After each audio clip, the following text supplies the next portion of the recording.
점심시간에 밥을 먹다가 어떤 이야기를 하고 어떤 영화배우 이야기를 하고 어떤 영화 이야기를 하는데 내가 배우 이름도 생각 안 나고 영화 제목도 생각 안 나고 뻔히 아는데 생각이 하나도 안 나는 거예요.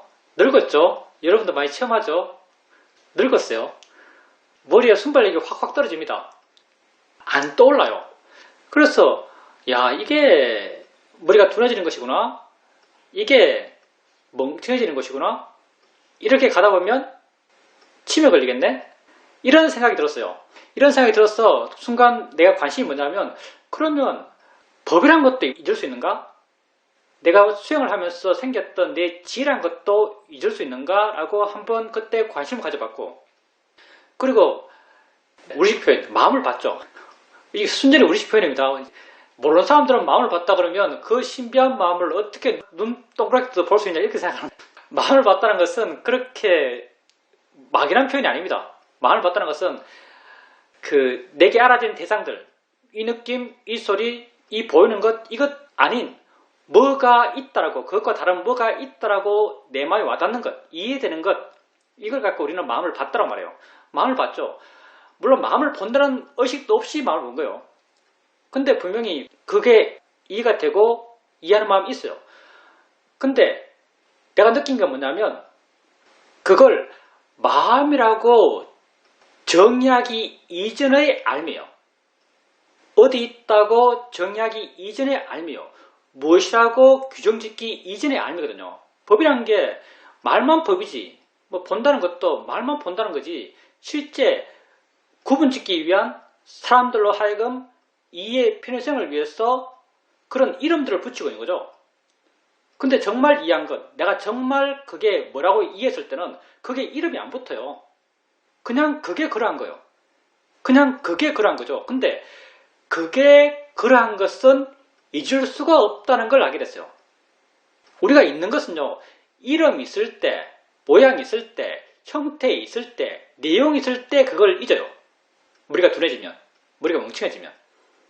근데 우리가 이해하고 있는 실제하는 법, 우리가 이 법에서는 그걸 작용과 성질이라고 이름 붙여요. 근데 그건요, 모양도 없고 이름도 없고 형태도 없고 내용도 없어요. 물론 이 내용이란 걸 교학에서는 이름 붙이긴 붙이죠. 본다고 이름 붙이고, 듣는다고 이름 붙이고, 느낀다고 이름 붙이고, 뭐 색깔하고 이름 붙이고, 소리하고 이름 붙이고, 허그 요소, 불의 요소 이렇게 이름 붙여요. 이름은 이름일 뿐이고요. 실제 그건 이름이 없어요. 이름을 붙일 수 있는 게 아니죠. 실제 그것은요. 근데 이름이 없을 때, 이름 없는 것, 모양 없는 것, 형태 없는 것, 내용 없는 것은요, 망각할 수가 없어요. 난 그걸 이름으로 이해하잖아요. 난 그걸 형태로 이해하잖아요. 난 그걸 위치로 이해하잖아요. 난 그걸 내용으로 이해하잖아요. 난 그걸 그냥 이해해요. 난 그걸 그냥 이해해요. 물론 내가 그걸 이해한댔어요. 이해 못하시는 분들은 와, 저 스님 대단한 모양이다 이렇게 생각하는데, 이 법에 그걸 이해한 사람 아주 많습니다. 이 법에 이 정도 이해한 분 아주 많아요. 난 그걸 그냥 이해해요. 그걸 어떻게 이해하고자, 이름 붙여서 이해하고자, 내용으로 접근해서 이해하고자, 사유로서 이해하고자 하는 생각이 전혀 없어요. 그냥 보면 그게 보여요. 그냥 보면 그게 이해돼요. 이건 망각할 수가 없어요. 아이러니하게도 관념적으로 또렷한 것은 결국은 쉽게 있는 것 같아요. 히말라야 이름 있어요. 근데 어느 순간 세계에서 제일 높은 산 이름 뭐야 하면 생각 안 나요. 옛날에 알았던 그 사람 누구지, 철수지, 알 때는 아주 분명히 알죠. 뚜렷한 관념이니까. 근데 좀 지나서 누가 그 사람 이름 뭐였지? 라고 물으면 생각 안 나요. 근데 내가 보고 있는 것, 그건 내게 있는 것이고요. 내게 있는 것 가운데 없을 데가 없는 것이요. 근데 거기에는 그것을 규정할 수 있는 아무것도 없어요. 근데 아이러니하게도 그걸 규정할 수 있는 것이 아무것도 없는 그것이 오히려 더 훨씬 영원하고 훨씬 분명하고 훨씬 잊을 수 없어요. 그리고 나아가서 그것을 지켜보면서 내가 했던 이해들, 그게 무상과 무아에 대한 이해죠. 물론 그거에 대한 이해는 상당히 얕지만 무상과 무아에 대한 이해는 아주 확고하거든요. 무상과 무아에 대한 이해는 이게 묘사하자면 제3자로서 대상을 보면서 아, 저게 계속 변하네? 저게 계속 일어나네? 라고 이렇게 3자로서 지켜보면서 이해한, 내지는 저게 내가 하는 게 아니네? 지가 지일 하네? 저절로 되네? 이렇게 무상과 무아에 대한 이해가 지켜보면서 순전 묘사요. 객관적으로 그걸 이해한다기보다는요. 그냥 그게 그러한지 알아요. 그게 계속 일어난다고 알아요. 이해라고 이름 붙일 필요가 없죠. 그것 안에서 그것의 성질을 그냥 아는 것 같아요. 아니, 바람 맞으면 바람 분다고 몰라요. 이거 비슷한 거죠. 내 뺨에 바람이 불치고 있어요. 그럼 바람 분다고 알죠. 이걸 모를 수가 있나요? 이거하고 유사한 거죠. 안다고 이해하면, 아는 마음을 보고 있으면 그게 계속 일어난다는 것은 그냥 생각하고 말고 할 게 아니죠. 그냥 그게 자연스럽게 드러나는 그것의 성질이에요. 그것이 내가 아니라는 것 또한 자연스럽게 드러나는 그것의 성질이에요. 내가 그걸 이해하고 말고 할 게 없어요. 그러면서 내게 든 생각이 정말 이건 내가 망각하지 않을 수 있겠다. 내가 세상에 무엇을 망각하더라도 이건 내가 망각하지 않을 수 있겠다라고 생각돼요. 우리가 세상 속에서 망각 이름 붙일 때 망각의 요소가 여기에는 하나도 없어요. 여러분 세상에서 뭘 잊겠어요? 여러분 세상에서 뭔가를 망각하면요. 이름을 잊고 모양을 잃고 색깔을 잃고 기억을 잃고 내용을 잃어버려요. 그게 망각이죠. 근데 실제는 법에는 그런 요소가 하나도 없어요. 실제는 법은 내가 지금 하고 있는 거예요. 지금 알고 있는 거죠. 그리고 그게 곧 나예요. 그러면서 오늘 점심 때 그 배우 이름이 뭐지? 지금도 기억 안 나네. 영화 이름은 기억났어요. 영화 이름은 본이에요. 본 시리즈. 본 시리즈라는 영화였는데 기억이 전혀 안 나는 거예요. 근데 우리가 이렇게 이해하고 있는 실제는 법은 망각될 수 있는 게 아니고 실제는 법에 대한 지혜들, 실제는 법의 성질에 대한 이해, 무상과 무아, 그거는 나중에 깊어지겠죠. 무상과 무아에 대한 이런 실제는 법의 성질에 대한 이해들, 그런 것도 망각될 수 있는 게 아니에요. 왜냐하면 원래 그러니까. 공이 굴러가면 굴러간다고 몰라요. 그걸. 그거하고 있어요. 공이 굴러가고 있잖아요. 굴러가네. 그걸 이해하는 거예요. 그게 뭐 특별한 거야? 공이 굴러가면 굴러가요. 손을 들면 드는 거예요. 이게. 손 드는 걸 보면서 손 드네라고 몰라요. 이것처럼 무상과 무아에 대한 지혜는, 무상과 무아의 성질은 일어남이 매 순간순간 스스로 보여주고 있는 거죠. 그래서 이건 정말 내가 끝까지 잊지 않을 수 있겠다라고 생각됩니다. 물론 하나 의심되는 건 내가 나를 잊었을 때도 여기에 대한 망각은 없을까라는 것은 잘 모르겠어요. 안 해봤으니까. 사실은 치매라고 하는 것은 자기를 잃는 거죠. 물론 그것도 보면 자기를 잃어버린다는 것도 어떻게 보면 관념적으로 규정된 자신을 잃은 것 같아요. 내 이름이 뭐지? 하면 이름이 기억 안 나겠죠? 내 앞에 있는 저 사람이 내 딸인가? 내 아들인가? 잊어볼 수 있겠죠? 아들, 딸, 누구? 다 관념들이죠. 우리 집이 어디지? 다 관념이죠. 집이랑 것도 관념이고 어디랑 것도 관념이고 내가 사람이랑 것도 관념이고. 근데 그도 그 순간 느낄 거고요. 그도 그 순간 볼 것이고요. 그에게도 그 순간 성질과 작용이 일어날 것이고요. 성질과 작용이 일어나는 것을 그도 그 순간 체험하고 있고요. 또 그렇게 체험하면서 그 체험을 이해하고 있음으로 살아가고 그 성질을 통찰하는 것. 이건 그때도 과연 가능할까는 잘 모르겠습니다. 어떤 측면 가능할 것 같기도 해요. 왜냐하면 치매 속에서 망각하는 것과 지금 그 영화 제목 뭐지? 하고 망각하는 게 별로 안 다르게 느껴지거든요. 그 영화 제목 뭐지? 기억 안 나는 것. 내 딸 이름 뭐지? 기억 안 나는 것. 내 어디 살지? 기억 안 나는 것. 내 이름 뭐지? 기억 안 나는 것. 그게 근본적으로 다를 것 같잖아요. 그래서 이건 내가 잊지 않겠다. 이건 내가 잊지 않을 수 있겠다. 그리고 이걸 잊지 않는다면 그것에 대한 지혜가 내게 항상 있는 거죠. 그렇게 지혜 있게 살 수 있겠다. 이런 결론을 얻게 됩니다. 예, 난 말이 되는 소리 같아요. 이건 잊을 수가 없어요. 잊을 거리가 없기 때문에. 잊을 수 있는 요소가 없어요. 법이라는 것은 잊을 수 있는 요소가 없습니다. 질문입니다. 마음 한곳에 몰아넣고 이제는 완전히 잊었다고 생각했던 그런 생각의 주제가 다시 생각났습니다. 실버타운에 관련된 것입니다. 갑자기 그런 마음이 생기면서 유튜브에 실버타운 관련된 것을 검색해보고 그렇게 시간을 보냈습니다. 점점 거기에 많이 빠져들어갔던 것 같습니다. 마음이 점점 깜깜해지고 둔해지고 멍해졌습니다.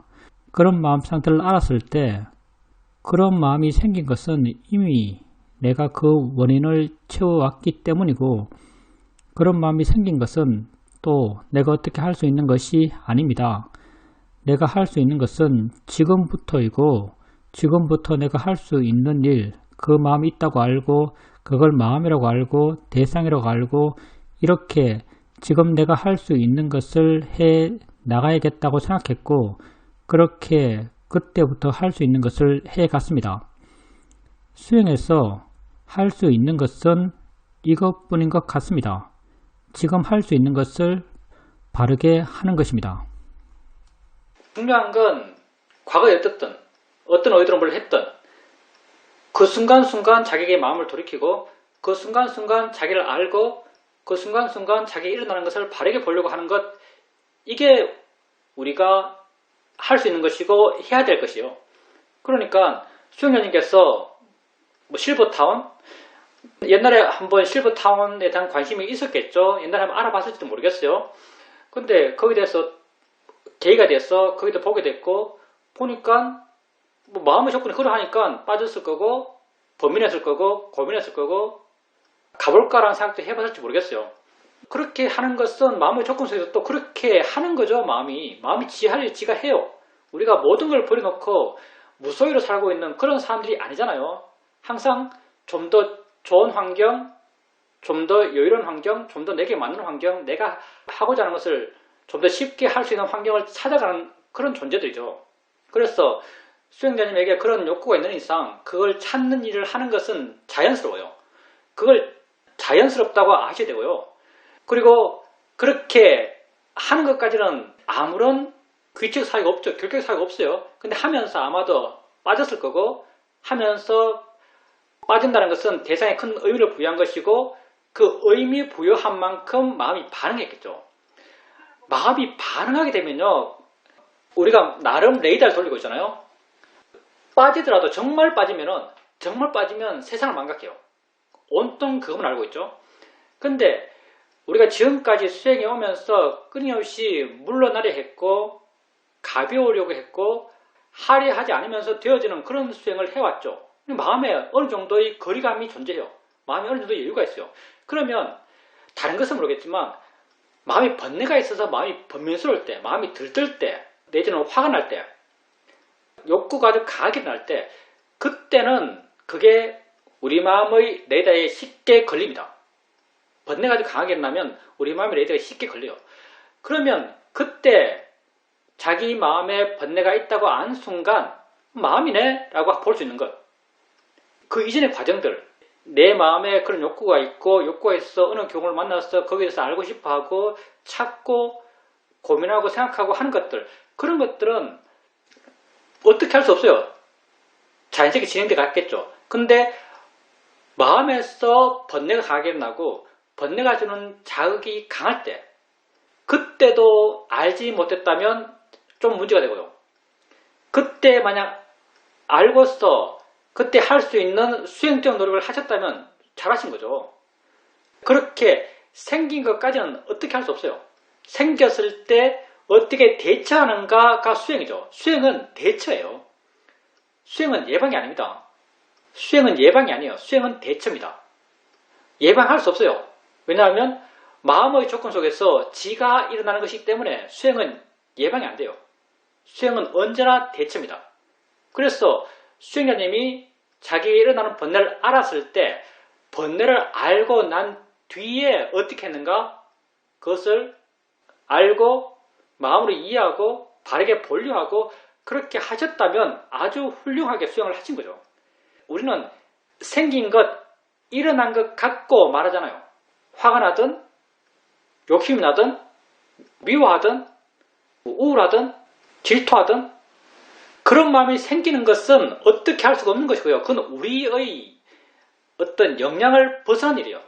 그렇게 일어나는 걸 통제하는 것. 이건 우리 영향을 벗어난 거죠. 우리는 그게 우리 인식에 들어왔을 때, 우리에게 그것이 알아졌을 때 그것을 바르게 보려고 했는가 아니면 그냥 내버려 뒀는가? 그냥 당했는가? 바르게 보려고 노력했다면 훌륭하게 수행하신 것이고요. 그냥 내버려 뒀다면 그건 약간의 경각심이 필요한 경험이죠. 다음에는 바르게 보려고 해야겠다는 내적 각오를 해야 될 일입니다. 수행자님께서 그렇게 마음이 반응했을 때 그 마음의 반응을 알고 그걸 수행적으로 바르게 보려고 하셨다면 수행을 잘 하신 거예요. 수행을 잘한다는 것은 대처를 잘하는 겁니다. 수행적인 우리의 대처라는 것은 딴 것 없죠. 우리의 대처라는 것은 있다고 알고 바르게 보려고 하는 것, 그게 우리의 대처입니다. 우리가 이제 아까 아는 마음 이야기할 때 한 마음을 이해하면 모든 마음을 이해한다 이렇게 말했어요. 한 마음을 이해하면 모든 마음을 이해한다. 잘 동의 안 되죠, 사실요. 한 마음을 이해하면 모든 마음을 이해한다. 그리고 아는 마음과 알아진 대상, 아는 마음과 알아진 대상에 대한 이해가 깊어지면 다른 모든 알의 일어남, 봄의 일어남, 들음의 일어남, 느낌의 일어남, 생각의 일어남, 맛의 일어남, 냄새의 일어남, 다른 모든 알의 일어남에 대한 이해 또한 더불어 함께 깊어져 간다. 이렇게도 말했어요. 하나를 이해하면 모두를 이해한다 이렇게 말하죠. 항상 법회 때 이렇게 말해요. 근데 이 말이 그렇게 여러분 마음에 와닿을까라는 생각이 살짝 듭니다. 여러분 마음에 과연 이게 와닿을까라는 생각이 들어요. 왜냐하면 우리가 너무나 법에서는 멀고 관념에는 가까워요. 관념이라고 하는 것은 세상 각각의 것을 다 각각의 이름으로, 각각의 형태로, 각각의 의미로 알아가는 것, 그게 관념적으로 세상을 알아가는 것이죠. 그렇게 관념적으로 세상을 알아가는 데 익숙한 우리에게 하나를 알면 모두를 알 수 있다 이렇게 말하면 뜬금없는 말이죠.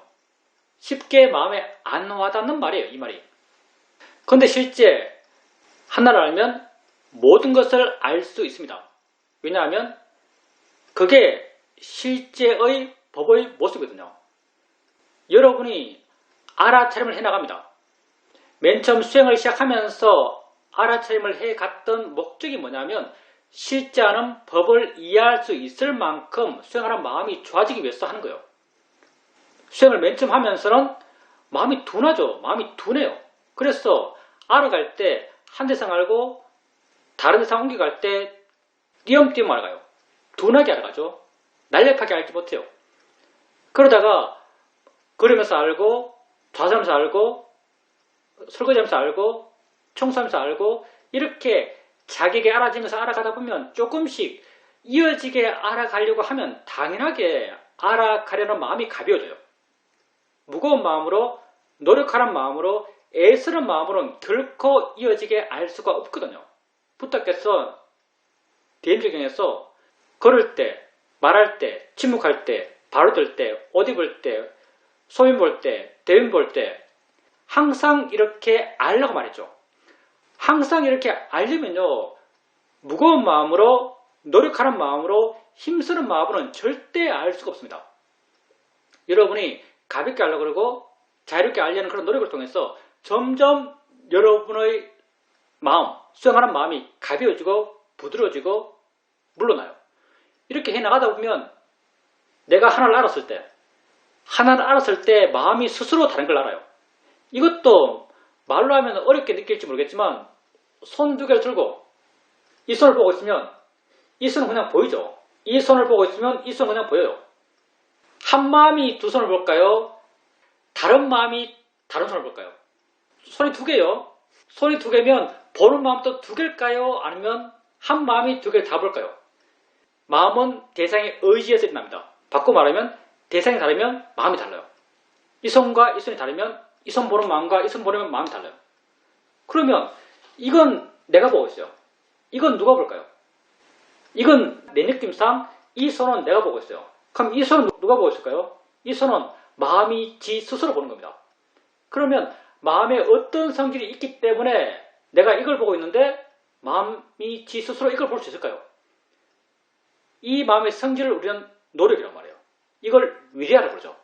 점점 수행을 해가면서 노력이란 말은 위리아의 번역으로서는 거의 최악이죠, 사실은요. 왜냐하면 노력이란 말을 우리가 많이 쓰니까.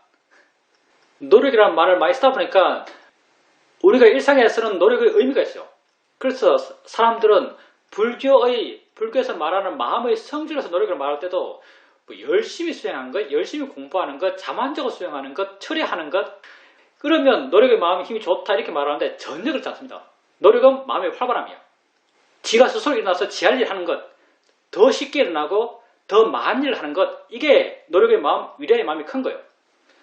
이렇게 수행해 나가다 보면 점점 이런 위리아의 마음, 노력의 마음 힘이 커져가고, 그래서 아는 것이 더 쉬워지고 부드럽게 이어가면서 알아가고, 나중에는 수많은 마음, 위리아가 워낙 커졌으니까 수많은 마음이 수많은 일을 해요. 무슨 말인가? 나는 가만히 있어도 여러 가지 대상이 그냥 알아져요. 여러 가지 대상이 그냥 알아지는 것, 이것도 여러분에게 내지는 우리에게 아무런 특별함이 없습니다. 지금 이 순간 여러분은 몇 개를 알까요?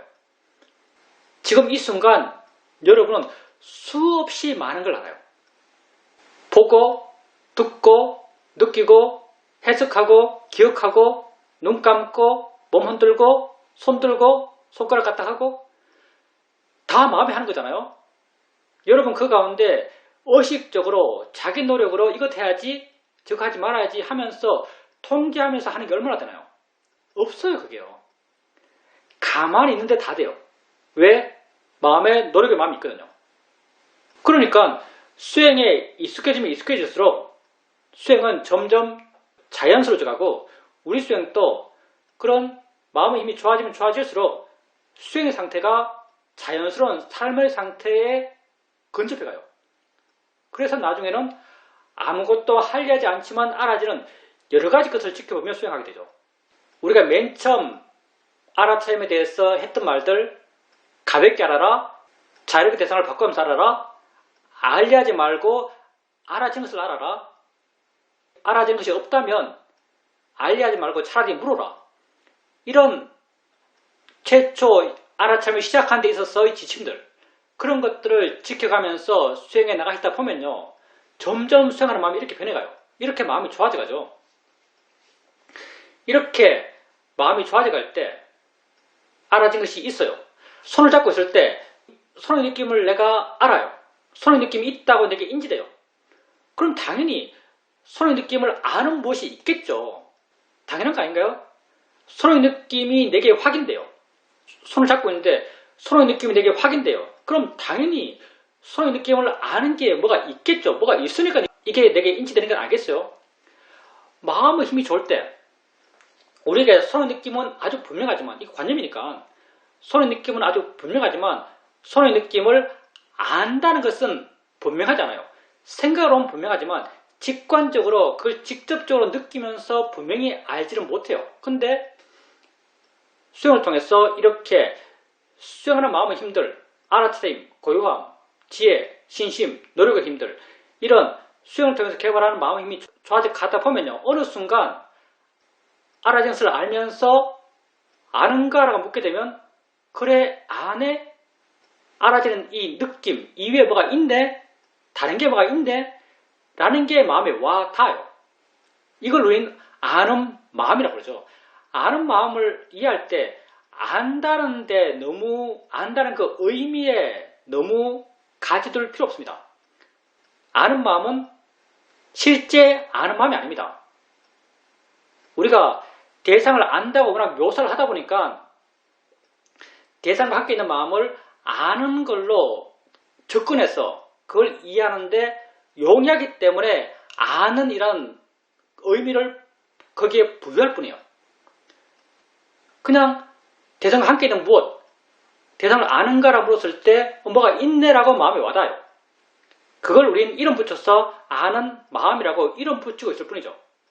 그리고 아는 게 있을 때, 만약 안다고 이해된다면 아는 게 있을 때 당연히 아는 것은 자기 혼자 있을 수가 없죠. 아는 것은 알아지는 것과 함께 있어요. 알아지는 것과 함께 있는 거죠. 알아지는 것이 없는데 어떻게 아는 게 있겠어요? 알아지는 것과 아는 것의 관계는 연기죠. 근데 여기서 우리가 한번 생각해 봐야 될 것. 자, 우리가 눈을 뜨고 봐요. 눈을 뜨고 볼 때 보여지는 게 있어요. 근데 우리가 보여진다고 말하고 내 눈을 향해 온다고 표현해요. 묘사를 이렇게 해요. 실제는 법을 설명적으로 묘사하는 건 정말 힘든 일이에요. 사실 묘사될 수가 없는 건데 우리는 억지로 묘사를 해요. 눈을 뜨고 봐요. 그러면 보여진 것은 눈을 향해 온다라고 말해요. 그러면 내가 보기 전에 보여진 것이 있었을까요? 예, 내가 보기 전에 보여진 것은 없었어요. 보여진 것은요, 보는 것과 만났을 때만 보는 것의 반대편에 존재해요. 우리가 묘사할 때 보여지는 것이라고 묘사할 때 이것은 보기 전에는 없어요. 보는 것과 만났을 때 보는 것의 반대편에 존재해요. 마찬가지로 보는 것도 보여지는 것과 만났을 때 보여지는 것의 반대편에 존재해요. 보여지는 것과 만나기 이전에는 보는 것도 없어요. 이게 연기죠. 이 두 개가 이렇게 함께 있는 거예요. 서로의 의지에서 서로를 규정하면서 함께 존재해요. 서로 의지해서 존재하죠. 우린 이걸 연기라고 이름 붙이고 있어요. 원칙, 이런 원리를 연기라고 이름 붙이고 있는 거죠. 이게 있으니까 이게 있고 이게 없으면 이게 없다는 거죠. 이럴 때 마음쪽이 이걸 본다라는 말이 이 마음에 어울릴까요? 우리가 눈을 뜨고 볼 때는 눈이 여기 있으니까 보네라고 이렇게 우리를 관념적으로 해석할 때 밖에 있는 저 벽을 본다라고 묘사하는 게 어울려요. 우리를 관념적으로 설명할 때는 밖에 있는 걸 본다는 게 어울려요. 근데 우리 삶의 실제 모습은 연기죠. 우리 삶의 실제 모습은 이들이 함께 있을 때만 존재가 있을 수 있어요. 함께 있을 때만 존재가 있을 수 있어요. 그럼 이렇게 함께 있을 때 이 마음이 이것을 본다는 게 어울리는가? 안 어울려요. 그냥 있는 거죠. 의지에서 있는 거죠. 이게 보여진다는 말이 어울릴까요? 보여진다는 말이 어울리잖아요. 그냥 함께 있을 뿐이에요. 그러면 듣는 것도 우리가 저 밖에 있는 소리를 듣는다고 말해요. 100m 밖에서 누가 소리치면 저 소리를 내가 듣는다고 말해요. 근데 내가 아는 소리는요, 100m 밖에 있는 소리가 아니에요. 귀에 와서 부딪힌 소리죠. 내게 있는 소리, 내 삶의 세계에 존재하는 소리는요, 부딪힌 소리예요. 무슨 말인가? 듣는 마음과 함께 있는 소리예요. 내 삶에 진짜 있는 것, 내 실제 모습은요, 듣는 마음과 함께 있는 소리죠. 그러면 이건요, 이 마음이 이걸 듣는다라고 하는 게 과연 맞는가? 이것도 어울리잖아요. 함께 있을 뿐이에요. 소리 또한 우리가 이름을 소리라고 붙이고 있죠. 왜냐하면 귀로 경험하니까 뭐 사회적으로 문화적으로 이걸 소리라고 이름 붙여왔어요. 근데 실제 그게 있는 모습은요, 듣는 마음과 소리가 함께 있어요. 함께 있을 뿐이죠. 마음이 소리를 듣는다는 게 이 실제 모습을 묘사하는 데 있어서는 전혀 적당하잖아요. 소리가 들린다는 것도 실제 모습을 묘사하는 데는 전혀 어울리잖아요.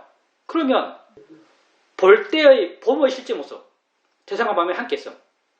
들을 때의 실제 모습, 대상과 마음이 함께 있음. 이게 뭐가 다르냐는 거죠. 이게 뭐가 다르죠? 이게 다름을 찾을 수가 없어요. 그러면 아는 마음과 알아지는 대상이 함께 있음. 아는 마음도 알아지는 대상이 없을 때는 아는 마음이 없어요. 둘이 함께 있을 때만 존재, 실제 모습은 이 둘이 함께 있을 때는 존재해요. 함께 있어요. 함께 있을 때 아는 마음이 알아지는 대상을 안다는 묘사가 과연 합당한가? 이때 이 실제 모습을 묘사하는 데 있어서 합당하지 않아요. 어울리지 않아요. 그냥 의지에서 함께 있을 뿐이에요. 모든 삶의 실제 모습들은 하나같이 다 의지에서 함께 있을 뿐이에요. 본다는 것과 듣는다는 것과 안다는 것이 다를까요? 대상에 반응할 뿐이에요. 본다는 것과 듣는다는 것과 안다는 것과 맛본다는 것과 냄새 맡는다는 것과 이것들이 다를까요? 다 그냥 함께 있는 대상에 대해서 반응할 뿐이에요. 똑같은 일을 하고 있는 거죠. 그래서 정말 실제 법 가운데 하나가 우리가 맨 처음 접근해 나가는 실제 법은 안다는 거죠. 안다는 걸 이해해 나가요. 처음에는 그런 관념이 우리에게 익숙하기 때문에 안다는 관념을 무기 삼아서 그 방향으로 아는가 물으면서 아는의 방향으로 어떤 존재를 확인해요. 아는가라 물으면서 안다는 방향에서 그 존재를 확인해요. 근데 내가 그 아는 마음을 어떻게 안다라고 이해했는가 하면은 내가 아는 걸로 안다고 이해하려고 노력했거든요. 아는가 물으니까 안다고 이해된 거예요. 그런 관념의 시각을 갖고 그걸 이해하려 하면요. 그런 관념의 시각에서 그게 이해가 돼요. 아는가라고 물었기 때문에 안다고 이해됐던 거예요. 근데 아는 마음 이해하는 게 쉬워지고 자연스러워지고 나중에는 노력하지 않아도 안다고 이해돼요. 노력하지 않아도 안다고 이해된다는 것은요. 아는 마음을 아는이라는 그런 방향에서 그런 의미로서 그런 관념으로서 알려하지 않는다는 거예요. 왜냐하면 안다는 내용으로 그걸 알려고 하는 마음은 나니까요. 내가 이해하려 하거든요. 내가 그걸 아는 이라고 하는 그런 내용으로 알려지 않을 때 그냥 그게 지 스스로 이해될 때 그때는 안다는 내용이 거기에 묻어있지 않아요. 그냥 그 존재가 이해될 뿐이에요. 그 존재가 인지될 뿐이죠. 순수한 법의 모습, 순수한 존재의 모습은 그냥 대상과 마음이 서로 의지해서 존재할 뿐이에요. 거기에다 우리가 감각기관에 대한 우리의 일반적인 묘사를 갖고 와서 눈에서 있는 것을 본다 하고 귀에서 있는 것을 듣는다 그러고 몸에서 있는 걸 느낀다 그러고 이런 붙였을 뿐이지 실제 하는 그것이 마음에 이해된다면요. 이 모든 알뭐 일어남은 다 똑같아요. 그냥 대상과 마음의 서로 의지하는 함께 있으며 우리가 이렇게 수행하는 이유에 대한 설명이에요. 이렇게 우리가 수행해 나가면서 아는 마음, 한 마음을 이해하려고 그래요. 한 마음. 다른 것도 물론 이해되면 이해하겠지만 우리가 노력으로서 이해해 나가는 것은 이 안다는 이 한 마음이에요. 안다는 것에 대한 알아차림을 계속해 나가다 보면 안다는 것에 대한 이해가 생겨나고 그게 작용한다는 것, 일어난다는 것, 있다는 것, 연기한다는 것 이런 것에 대한 이해가 생겨나는데 이런 이해들은요. 결코 안다는 그 하나의 독특한 성질에 대한 이해가 절대 아니에요. 우리의 지혜라는 것은요. 수행에서 생겨난 통찰지라는 것은요. 다 처음부터 끝까지 일반적인 지혜예요. 이걸 뭐라고 표현하지? 보통은 영어로는 제너럴 이렇게 표현해요. 모든 법에 공통적으로 있는 특성을 이해해요. 왜냐하면 실제의 법의 모습은 다 똑같으니까. 내가 실제를 보고 있다면 법을 보면서 이해한 그 지혜는 모든 법에 다 있는 걸 이해해요. 왜? 모든 마음은 다 같거든요. 관념적 의미 부여, 관념적 이름들만 다를 뿐이지. 그래서 안다는 걸 이해하면 다른 모든 마음에 대한 이해 또한 더불어 함께 깊어져 간다는 말을 해요. 왜? 실제 모습은 다 같거든요. 대상에 의지해서 존재하는 것이 모든 마음의 실제 모습들이요. 대상에 의지해서 존재하는 것이요. 실제 모습은 다 같기 때문에 안다는 이 한 마음을 이해하면 다른 모든 마음을 이해해요. 그리고 안다는 것에 대한 이해가 깊어지면 자연스럽게 알아진다는 것에 대한 이해가 깊어지는데 안다는 것과 알아진다는 것에 대한 이해가 깊어지면 다른 모든 알모 일어남, 본다는 것, 듣는다는 것, 느낀다는 것, 생각한다는 것 이런 것에 대한 이해 또한 함께 깊어질 수밖에 없어요. 왜냐하면 똑같으니까. 다 대상과 마음이 함께 있으며 아님이 설신의 색상 비척법이 안, 이, 비, 설, 신, 의로 부처님께서 물론 부처님을 구분하셨어요. 다른 이름을 갖고 있지만 감각기관을 갖고 와서 그 각각의 이름들을 붙여놨지만 실제 모습들은 다 대상과 마음이 함께 있음이고 그 실제 모습에서 대상을 마음이 본다는 것은 어울리잖아요. 대상을 마음이 든다는 것 또한 적당하지 않죠. 그냥 서로 있는 거죠. 그러니까 대상과 마음이 함께 있음 가운데 그 무엇이 되었든 하나를 이해하면 다른 모든 것을 다 이해해요. 왜? 근본적으로 다 똑같거든요. 그러니까 안다는 것과 알아진다는 것에 대한 이해가 깊어지면 다른 모든 알머의 일어남에 대한 이해 또한 더불어 함께 깊어져 가는 거죠. 그러니 우리 수행이라는 게 아주 단순하고 아주 무식합니다. 처음에는 좀 노력을 해야 됩니다. 마음이 워낙 둔하고 멍청하니까 가볍게 하려고 그러고 자유롭게 하려고 그러고 바른견을 일으키고 물러나려고 그러고 알아진 것을 기다리고 질문하고 이렇게 마음을 가볍게 활기차게 만들어 가려고 그래요. 그러다 보면 수행 상태가 변해가죠. 수동적으로 알아갈 수 있고 나중에는 무의지적으로 알아갈 수 있어요. 그만큼 마음에 우리가 이렇게 캐파라 그러죠. 마음이 영향이 넓어져요. 하려지 않고 노력하지 않아도 수많은 것들이 알아지고 있죠. 이렇게 마음이 영향이 높아졌을 때 알아진 것을 알면서 아는가라고 물어봐요. 알아진 것이 있다면 당연히 아는 게 있겠죠. 충분히 짐작해서 알 수 있습니다. 근데 우리의 지혜 힘이 약하기 때문에 그것을 직관적으로 이해하지 못해요. 그렇지만 마음의 힘이 좋을 때 알아진 것을 알면서 아는가라고 묻게 되면 뭔가 마음에 걸려요. 뭔가 마음에 있는 듯이 느껴져요. 이걸 우린 아는 마음이라고 이름 붙이고요. 아는 마음이 이해된다면 지속적으로 이걸 알아가면 돼요. 그 이후의 과정들은 마음이 지혜를 하면서 지 스스로 과정의 진행이 이루어집니다. 내가 할 게 없어요. 아는 마음을 지속적으로 알아가게 되면 내가 노력하든 노력하지 않든 의도하든 의도하지 않든 안다는 것에 대한 이해는 저절로 생기라고요. 안다는 것에 대한 이해가 깊어지면 알아진다는 것에 대한 이해 또한 저절로 생긴다고요. 안다는 것과 알아진다는 것에 대한 이해가 깊어져 가면요. 본다는 것, 듣는다는 것, 느낀다는 것, 내 모든 알머의 일어남에 대한 이해 또한 저절로 깊어져 가고요. 전체적으로 나에 대한 이해가 깊어질 수밖에 없습니다. 조건이 그러하면 과정이 그렇게 될 수밖에 없는 거죠. 경기를 보면 부탁해서 이런 말을 합니다. 너희들 연못가에 모여가지고 돌을 한 개 연못에 던져봐라. 그리고 너희들 모두가 발언을 해라. 돌아 떠올라라 떠올라라 떠올라라 라고 발언을 해봐라. 그 돌이 떠오르겠느냐 이렇게 말하죠. 그 돌은 절대 안 떠오릅니다.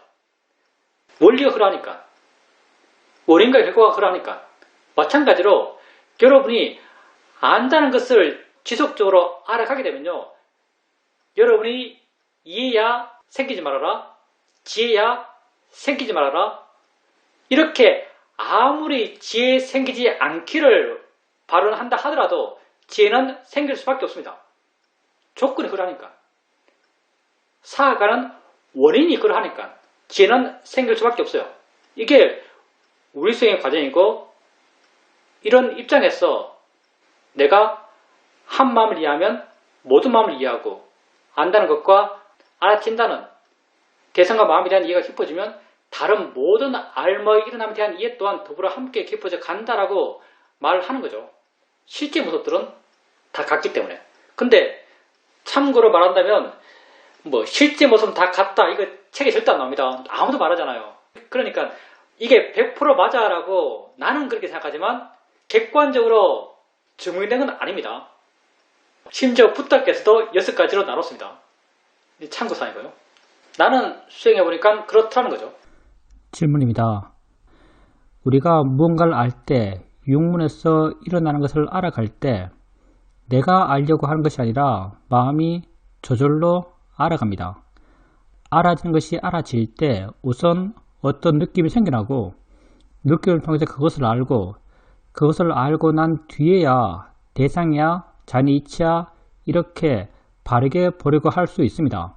그러니까 이렇게 바르게 보려 하는 것은 느낌이 생기고 난 뒤의 일입니다. 그런데 우리가 수행에 더 능숙해지고 마음이 더 좋아지면 이렇게 그 일이 있고 난 뒤에 바르게 보려고 하는 것이 아니라 그것이 있을 때 바로 자동적으로 바르게 보려고 하는 마음이 생길 수 있지 않을까라는 생각을 하게 됩니다. 그렇게 되어야만 그 대상으로부터 받는 괴로움이 확실히 줄어들 수 있을 것 같다는 생각이 듭니다. 당연히 그 순간 대상이란 그런 지혜가 함께 있으면서 그걸 알 수 있습니다. 수행자님 말씀처럼 수행 초반기 수행할 때 대상이 있어요. 대상이 알아져요. 알아지고 난 뒤에, 알아지는 것은 저절로 생기죠. 대상이 알아지고 난 뒤에 그 알아진 대상에 대해서 대상일 뿐이라고 바른 결을 일으키는 거예요. 대상일 뿐이라고 바르는 결을 일으키면 저게 대상이지라고 그 순간 마음에서 이해가 생겨나고 작든 크든 이해가 생겨나고 그 이해가 마음을 좀 부드럽게, 좀 가볍게, 좀 물러나는 걸로 그렇게 마음의 상태를 바꾸는 거죠. 그러니 생기고 대처하고 마음이 변하고 이거예요. 근데 마음이잖아요. 지혜는 마음이에요. 마음은 조건 따라 생기는 거예요. 처음에는 그런 지혜가 날 수 있는 마음의 조건이 약했기 때문에 내가 대상일 뿐이야, 자연의 이치야라고 바른 결을 일으켜줬어요. 이렇게 일으켜주는 것, 이게 그 지혜가 생길 수 있는 조건이 됐죠. 근데 수행을 해나가고 수행의 과정에서 마음 수준이 좋아져가고 지혜 날 수 있는 마음의 조건들, 알아차림, 고요함, 지혜, 신심, 노력, 이게 조건들이에요. 오력이 조건이죠. 이런 지혜가 날 수 있는 마음의 조건들이 강해지고, 그리고 나중에는 내가 크게 노력하지 않아도, 이걸로 알아차림이 이어지면 이렇게 표현하기도 하죠. 내가 그렇게 노력하지 않아도 알아차림이 저절로 있어요. 관심을 내게 되면 그냥 알아차림이 있는 거죠. 그러면 알아차림이 있으면 다른 좋은 마음들의 조건 또한 저절로 따라와요. 내가 애써서 그 한 마음 한 마음을 키울 필요도 없고요. 애써서 바른 결을 일으킬 필요도 없고요. 그냥 알아차림과 더불어서 다른 좋은 마음들, 지혜를 포함한 다른 좋은 마음 힘들이 다 그냥 함께 일어나요. 함께 일어나서 지 할 일을 지가 하는 거죠. 그래서 나중에 수행을 오래 하고 익숙하게 하고 마음이 이렇게 좋아져 가다 보면요. 어느 때부터는 대상을 아는 순간, 소리라고 한다면 소리를 아는 순간 이미 그 소리를 바른 대상으로, 수행적 대상으로 보려는 마음이 준비되어 있는 것 같아요. 내 마음의 느낌상은요. 대상이 있기 전부터 준비되어 있는 것 같이 느껴져요. 이럴 수는 없어요. 기본적으로 이럴 수는 없어요. 근데 마음의 느낌상 대상이 있기 전부터 그 대상을 바르게 보려는 지혜는 내 마음에 있었던 것 같이 느껴져요. 그러니 대상이 있는 것과 동시에 말했잖아요. 우리에게 생겼다. 존재로 생겼다는 것은요. 항상 대상과 마음이 함께 있으며 대상과 마음이 서로 의지해서 함께 있는 거죠. 지혜 또한 대상에 대한 지혜예요. 지혜가 공중에 붕 떠 있는 게 아니거든요. 소리라고 한다면 소리에 대한 지혜는요. 소리와 함께 있는 거예요. 소리를 위한 지혜잖아요. 그러면 소리에 대한 알아차림, 소리에 대한 마음의 고요함, 소리에 대한 노력, 소리에 대한 신심, 더불어서 소리에 대한 지혜가 있는 거예요. 그러니 이렇게 마음의 조건이 이렇게 좋아지면요. 어느 순간 소리 있는 순간 소리에 대한 지혜도 함께 있어요. 이 상태가 마치 소리를 바른 수행의 대상으로 알 수 있는 마음이 꼭 사전에 준비된 것처럼 느껴지는 그런 마음 상태예요. 질문입니다. 그럼 그때 마음이 아르한의 마음인가요? 아란스러운 마음은 되겠죠. 아르한의 마음이라는 것은 자극이 제로인 상태예요. 우리는 지혜가 생겼다 하더라도 상당히 제한적인 지혜고요. 완전한 지혜는 정말 가끔 체험해요. 정말 100%의 완전한 지혜. 지혜가 깊은 거지요. 지혜의 내용이 심한 건 아니에요. 수행에서 지혜의 내용이라는 것은 시시해요, 사실요. 말하면 유차죠. 소리가 소리일 뿐이라고 이해한 것. 소리가 소리일 뿐이라고 이해했는데 이런 얘기가 만약 100%다. 100% 이해했다. 그러면요. 100%라는 게 무슨 말인가 하면 마음을 온통 이제가 채웠단 말이에요. 그러면 그 소리에 대한 번뇌가 제로란 말이에요. 번뇌가 제로가 되면요. 내가 명확히 느낍니다. 내 마음의 수준이 완전히 바뀌었다는 걸 내가 명확히 느껴요. 내 마음의 질적 수준이 완전히 바뀌었다는 걸 아주 명료하게 느껴요. 이 상태라면 아란의 마음에 근접한 거죠. 내가 아란의 마음을 모르기 때문에 정확히 말을 못하지만 아란의 마음에 근접했어요. 왜? 번뇌가 없으니까. 번뇌가 없다는 것은 욕심, 화가 없다는 것이고 욕심, 화가 없다는 것은 고통이 없단 말이에요. 고통이 없다는 측면에서 적어도 그 순간만은 아란의 마음에 근접했다고 말할 수 있을 거예요. 근데 우리가 수행을 해가면서 경험하는 일반적인 지혜들은요, 제한적인 지혜고요. 마음 한구석엔 번뇌도 있으면서 지혜도 있는 상태예요. 그래서 소리라고 한다면 소리에 대해서 내가 소리를 뿌리라고 이해했어요. 이해해도 마음의 급격한 변화는 잘 느끼기 힘들고요. 그때 우리가 느끼는 게 뭐냐면 약간의 거리감이 느껴져요. 약간의 객관성, 이런 것들이 생겨나죠. 그게 지혜에 있을 때 지혜가 주는 마음의 느낌이요. 그 정도 느끼는 거지, 지혜 있다고 하더라도 완벽한 아란과 유사한 마음 상태는 아주 가끔 지나갑니다. 그래도 그 정도 있으면 아주 훌륭한 거예요. 무슨 말인가 하면요, 죽을 때 경전을 보면 죽을 때 지옥 안 가는 마음 상태를 여러 가지가 나와요. 죽을 때 지옥 안 가는 마음 상태. 대표적으로 청정도론 같은 거 보면 연기에 대한 이해가 있으면 그걸 쫄라 소따빠나라고 그러고, 작은 소따빠나 그래요. 작은 수다원이죠. 연기에 대한 이해가 있으면 그걸 쫄라 소따빠나, 작은 수다원이라고 부르고, 이 사람은 절대 악체에 태어나지 않는다, 이렇게 청정도론에서 말하고 있고요. 경전 보면 부처에 대한 신심이 확고하면, 법에 대한 신심이 확고하면, 승가에 대한 신심이 확고하면 절대 지옥에 나지 않는다. 여러 가지 것에 대한 지혜, 실제 내 자신에 대한 그런 통찰지가 있으면 절대 지옥에 나지 않는다고 말해요. 이때 절대 지옥에 나지 않는 그런 지혜 수준이 100% 완전한 지혜가 아닐걸요. 살짝 심장입니다. 100% 완전한 지혜는 그 성인스러운 마음인데요. 이것까지 요구 되겠어요. 그런 지혜도 있고 한구석엔 번뇌도 있는 그런 정도의 지혜가 아닐까 생각합니다. 수행자님께서 수행하면서 그런 실제하는 법에 대한 지혜, 소리를 뿐을 알고 자연의 이치로 알고 대상으로 이해한 지혜가 있을 때, 설령 그런 지혜도 있고 한구석엔 번뇌도 있다 하더라도 그런 마음 상태를 경전에서 굉장히 자주 많은 곳에서 칭찬하고 있습니다. 질문입니다. 금강경을 읽다 보니까 드는 생각이 마음이 항상 있는 것처럼 고가 항상 흐르고 있다라고 이렇게 생각됩니다. 이전에 수행할 때는 재본무와 재무상, 일체거구 이런 가르침에 대해서 가끔 한 번씩 이게 무상이구나, 이게 무하구나, 이게 고구나 라고 알 때가 있었습니다. 그렇지만 알아가면 알아갈수록 이런 모든 알머 일어남에 고가 항상 함께 흐르고 있다라고 알게 됩니다. 물론 그 말은 맞아요. 그 말은 맞는데 고란 것은 항상 있어요.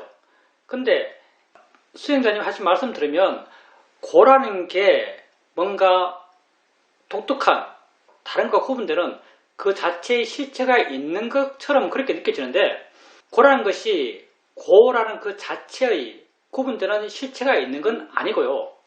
그냥 존재의 성질이에요. 우리 존재라는 것은 보고 듣고 느끼고 기뻐하고 화내고 욕심내고 지혜롭고 행복하고 그런 알마 이런 남들, 반응 이런 남들, 그 모든 일어남의 특성이 고라는 거죠. 그래서 팔고 이야기할 때 무슨 생로병사, 좋은 사람과 헤어지는 것, 안 좋은 사람과 함께 사는 것, 원해서 얻지 못하는 것, 그리고 마지막에 나오는 것, 집착하는 오온이 고다 말이에요. 집착하는 오온이 고다고 말하는데, 사실 고의 궁극적인 모습은요, 집착하는 오온이 고다는 여기 있어요. 고의 궁극적인 모습, 집착하는 오온이 고다. 그러면 집착하는 오온에 뭐가 들어가는가? 대표적으로 집착하는 오온에 지혜가 들어가요. 집착하는 오온에 기쁨이 들어가요. 행복이 들어가죠. 수카, 삐띠 이런 게 들어가죠. 집착하는 오온에 우리가 수행해서 정말 키우고 싶은, 되고 싶어하는, 있기를 원하는 그런 것들도 다 집착한 오온에 들어가요. 그러니까 고라고 하는 것의 궁극적인 의미는요, 있어서 고다요. 존재하기 때문에 고다. 존재가 고다는 거죠. 이 존재가 뭐냐? 이 존재를 상카라라고 부르는 거예요. 상카라 고예요. 조건되어 형성되었기 때문에 고예요. 있기 때문에 고인 거죠. 그러니까 스님의 말씀처럼 마음이 항상 있듯이 고도 항상 있다고 말하는 것도 맞죠. 왜냐하면 상카라는 항상 하니까. 내 알면 계속되니까. 내 알미 계속된다는 것은 고가 계속된단 말이에요. 알미 있는 것, 그게 고예요. 그래서 우리가 수행을 해가면서 위퍼사나 지혜를 16단계 지혜를 이야기할 때 일어남 사라지면 지혜, 무슨 공포의 지혜, 뭐 무너지면 지혜 쭉쭉 나가다 보면 무상공부의 지혜가 나오고 마지막에는 고에 대한 지혜라고 구체적으로 말하지 않지만 공포의 지혜 이런 것들이 다 고에 대한 지혜의 다른 이름이겠죠.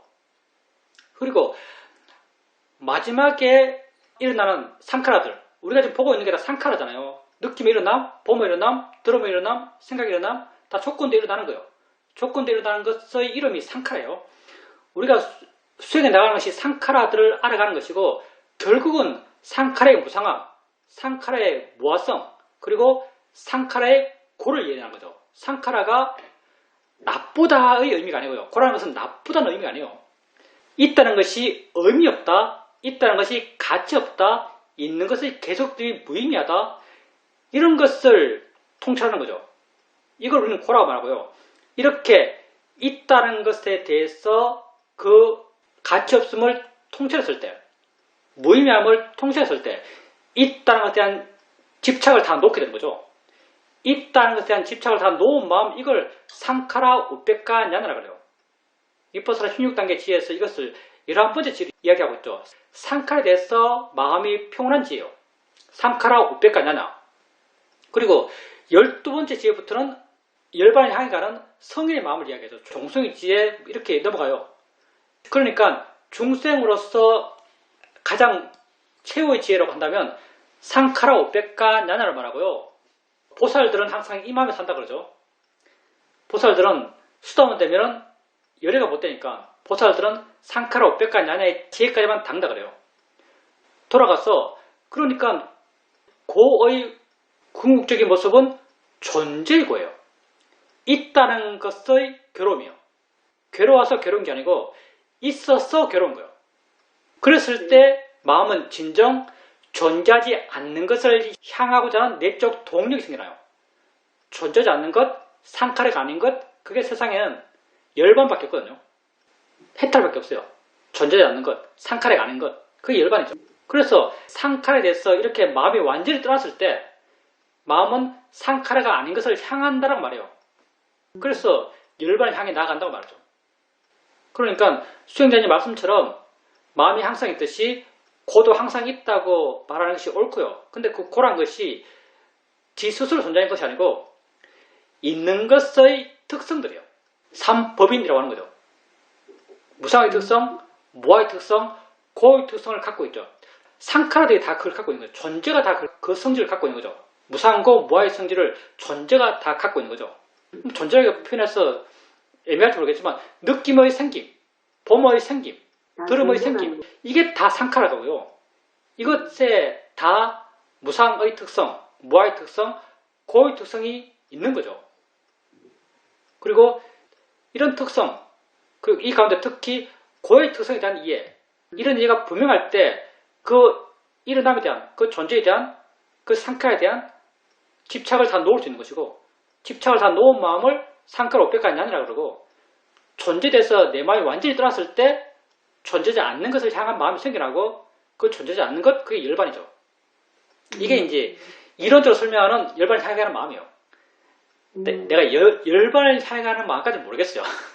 상카라 우백카 냐나는 어떤 측면에 항상 그 마음이 되죠.